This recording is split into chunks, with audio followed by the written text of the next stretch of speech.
Jared Polin, FroKnowsPhoto.com, and this is your Photo News Fix. This fix is brought to you by Riverside, which is the easiest way for you and your team to record, edit, and share professional video content and podcasts from anywhere in the world. What happened to your hair? We've all seen those podcasts that use Zoom to record audio and video, and it comes across amateurish. Well, with Riverside, crappy audio and video for your recordings is a thing of the past. Why, you may ask? Great question, Jared. Because even if your guest has a terrible internet connection, you won't end up with crappy or choppy low-quality video because you get local recording of your video up to 4K, but with continuous uploading at the highest quality. This means as soon as you end your podcast or recording, all the original files from you and your guests are ready to be downloaded and edited as you see fit.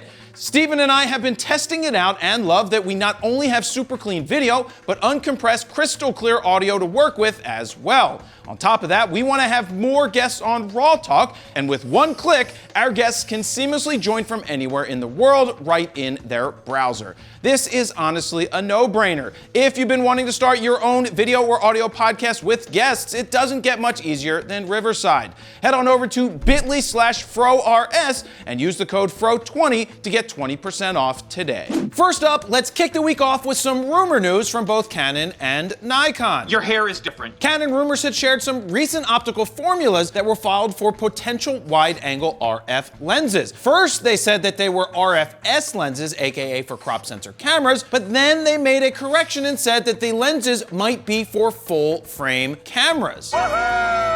The two rumored lenses are a 9 to 18mm f4 and a 10 to 18mm f4. Now, in the past, there was also a rumor for an 11 to 24 f4. Now, this is interesting because Sony has a 12 to 24 2.8 and Nikon has a 14 to 24 2.8. So would a 9 or 10mm be too wide? And is f4 a compromise that's worth having? Now, personally, I'd love to see something like an 11 to 20 f2 full frame myself, but hopefully we'll know some answers soon. When will then be now? Now let's move on to the Nikon rumor news for the week. Nikon Rumors is saying that a Z35 1.2 S-line lens might be around the corner in August or September. Even though there is a 35mm lens on the Nikon roadmap, there is no official word that it will be a 1.2, but since they already have a 35 1.8 and no 1.4s are on the market as of now in Z-mount, I think it's safe to say that all maps lead to the 35 1.2. This would be an amazing lens to add to an already strong professional Z lineup that includes both a 50-1.2 and an 85-1.2. Now, there's also rumors of a 135 1.8 that's around the corner as well, and if both of those lenses come true and come true soon, that would put Nikon in a very strong native glass position against Sony and Canon. What I mean by that is quality native glass, not the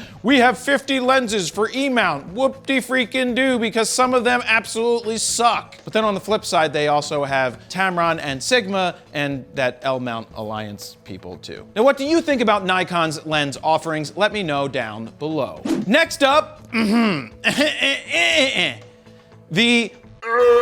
L-mount Alliance is growing. You got bigger. I know it's been a while since I've said those words, and I love to tell you that it felt good, but I can't fake this stuff. It doesn't feel good. Anyway, there's not just one, but two companies who are joining. There's Samyang and Astroglide.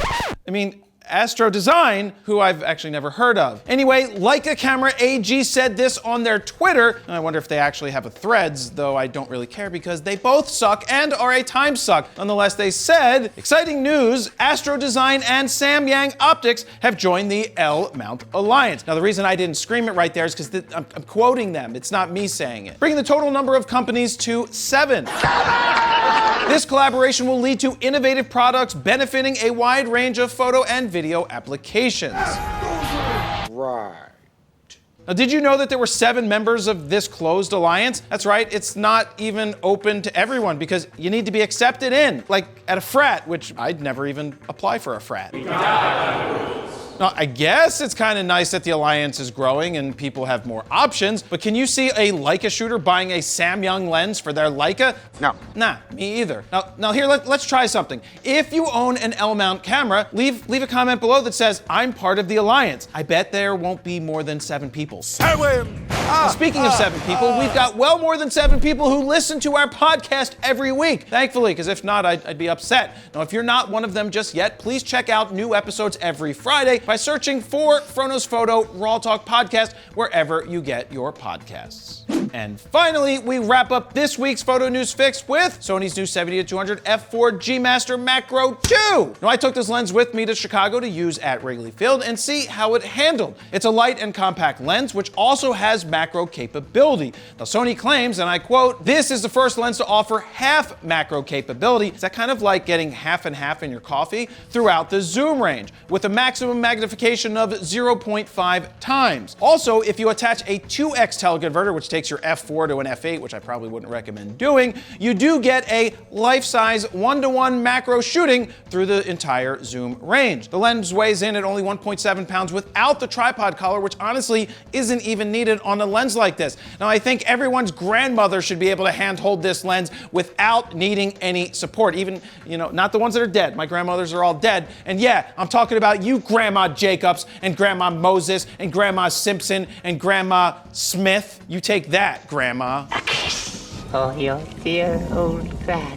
Now, the lens does feel nice in the hands and was easy to use during the Phillies game, which allowed me to grab images like the ones you're about to see on the screen. Now, I captured these images with the new Sony a6700. They are sharp, colorful, and look really nice. The focus was lightning quick and accurate as expected, but this is a $1,700 lens in the US and probably a ton more in Canada. You guys are dick. Now, for that money, I don't know that it's actually worth it, at least for me. I'm a 2.8 or better type of guy, so maybe a Tampon 70 to 180 2.8 might be a better option and saves you $700, but there's also no doubt that the Sony version will blow the Tampon way out of the Red Sea.